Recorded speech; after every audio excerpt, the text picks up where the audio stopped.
प्राशन म्हणजे काय? सुवर्ण म्हणजे सोने आणि प्राशन म्हणजे पिणे. तर लहान मुलांच्या आरोग्यासाठी व रोगप्रतिकार शक्ती इम्युनिटी वाढवण्यासाठी जे प्राचीन आयुर्वेदिक संस्कार केले जातात त्याला सुवर्णप्राशन असे म्हणतात. सुवर्णप्राशन कधी व किती द्यावे?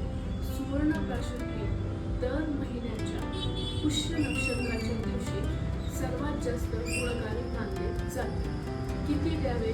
तर सुवर्णप्राशन हे 4 ते 5 थेंब द्यावे. सुवर्णप्राशनचे फायदे. सुवर्णप्राशन केल्याने बुद्धी, स्मरणशक्ती, पाचनशक्ती, बलवृद्धी, वर्ण सुधारते, रोगप्रतिकार शक्ती वाढते, वारंवार सर्दी, खोकला होण्यापासून संरक्षण करते, हाडे मजबूत करते.